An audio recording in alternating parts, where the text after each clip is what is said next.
You know, many people with AIDS or many people that are going through the dying process are obnoxious and very demanding. And Hundreds of people come to Shanti as volunteers. The public in general is fearful of people with AIDS, and that fear is often compounded by a lack of sympathy springing from the fact that the virus is spread mainly among homosexuals and drug addicts. Most of these volunteers, however, know someone who has AIDS or someone who has died, or have themselves tested positive for the virus. They are training to help patients and their families through the emotional turmoil of the disease. It's also very difficult when you prepare yourself for your loved one to die, and then they don't die. You know, and the respirations start to slow down, and you think, oh God, you know, it's going to maybe be in 48 hours, and the next day it's even worse, and you think, well, maybe it's going to happen, and then you totally give them that last amount of your energy, and then suddenly the next morning they rally, they're feeling good, and you think, oh my God, how am I going to do this for another 2 months? You know, and that's hard stuff to talk about. At these training sessions, one of the instructors is Bobby Reynolds, a native San Franciscan. His parents are dead, and his only close relative is a sister. In 1982, his doctor diagnosed him with Kaposi's sarcoma skin cancer, one of the primary diseases that strike people with AIDS. I expected that he would tell me everything was fine over the phone, when in fact he said, I'm sorry, it's positive.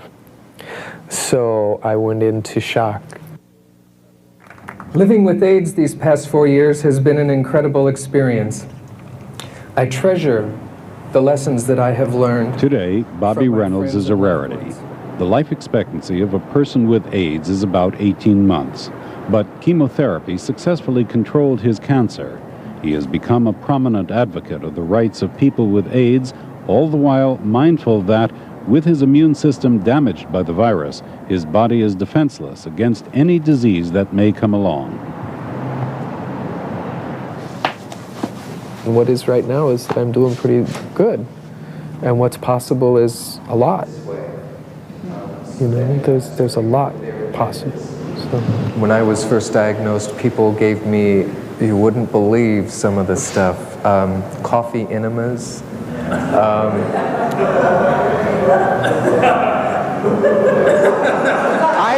They need someone to hang their hope on. They need to have somebody to be a role model for them. And I think I have been able to do that. And so beyond dealing with your decision about how you want to be, you end up having to deal with all this other stuff that's out there. I told my brother before I got pregnant that, you know, I wasn't sure how things would be between us because I didn't want to take any chances with my kids. Every doctor I talked to said that I shouldn't have any contact with my brother because they just don't know. It was the kind of thing, well, if nobody can tell us what's going on, then, gee, you know, what are you supposed to do? Although they live just a few miles apart, Bobby and Susan have scarcely seen each other in the 2.5 years since her twin boys were born. I told him that I would try and keep in touch with him on the phone, which I did. And every week it would be like he'd get a little cooler. And we finally just more or less cut off communications. He told me that it was like I had rejected him, and he just couldn't deal with it right now. And I couldn't do much about it because I figured, hey, you know, I'm pregnant. I'm not going to get pregnant again. I can't take any chances. I don't want anything to happen to my baby. Hundreds, if not thousands, of people have heard me speak and were able to look at AIDS through different eyes. And I have touched men in support group, and I have touched their families, and I have been able to help them find some ways of dealing. And you know, she's my sister.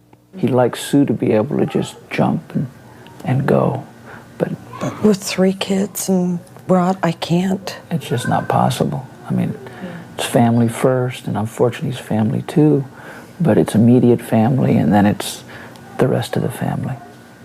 I realized that they say casual contact, you probably wouldn't get AIDS. but they can't guarantee it.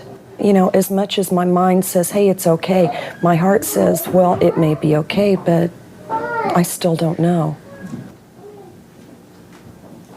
You know, I've never told my sister that she was wrong for being afraid, but some of her fears are irrational. And if she's going to continue being afraid, there's someday that I may die, and she will never have been able to cope with those fears. The beasties, all of us to some degree have the beasties. You wake up in the middle of the night and how am I going to make my mortgage payment? What am I going to say to my boss tomorrow? I really would like a raise and I don't know what to say. For me, it's fear. When am I going to die? Last Friday, I started noticing a difficulty swallowing. And it got progressively worse over the weekend to the point where I didn't want to eat. And then it became sort of painful all the time. So tomorrow morning I have to go in for an endoscopy where they're going to insert a tube down my throat into my esophagus and stomach to see what might be going on. Hi! Look at you! You're getting ready for the party. I am. The initial test results were a surprise and a relief. The pains appeared to stem from an ulcer. Look great. It's all I've been doing, actually, since I got over the shock of it, was laughing.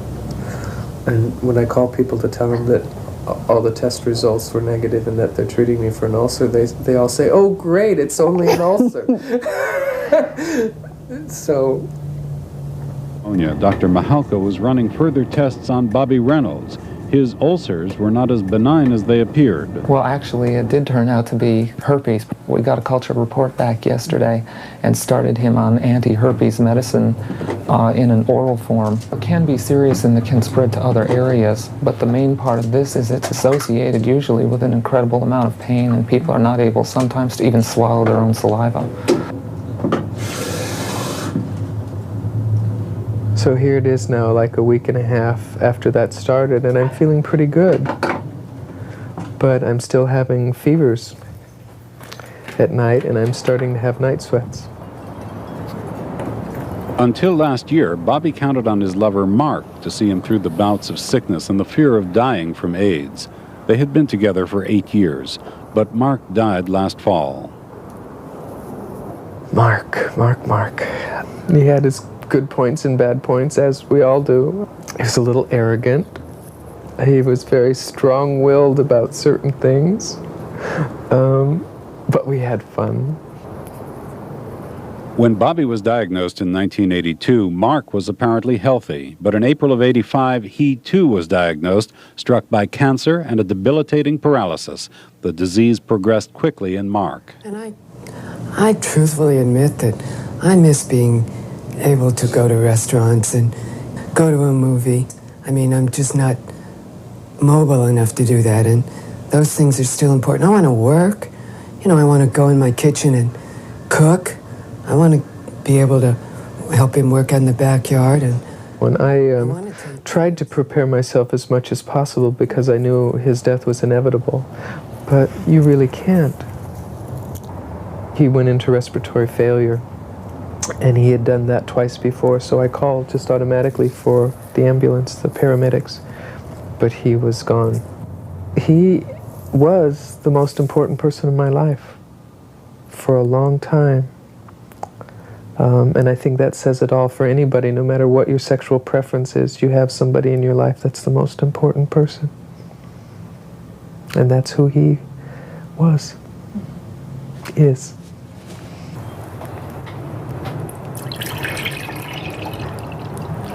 What's next? So I'll live it and I'll breathe it and I'll eat it for so long, and then I'll say, break time, you know. Let's go blow bubbles, let's go read a murder mystery, or let's just unplug the phone and forget about it. Luckily I can do that. The epidemic has become a political phenomenon. candlelight memorials in San Francisco and elsewhere have turned into rallies against discrimination. Cleve, let me get a light, because I think they're going to start. AIDS is a frightening disease, but to those who have it, public opinion is frightening and threatening as well. People's fears are real, but they may not understand what my lifestyle is like, but they understand that I'm a person, that I'm hurting, so that they don't send me off to hell just because I'm a gay man or just because I have AIDS. Together, the citizens of San Francisco will continue making a difference. Together, my friends, together, for we are a family, and we are not alone. Keep looking for the rainbows. Thank you.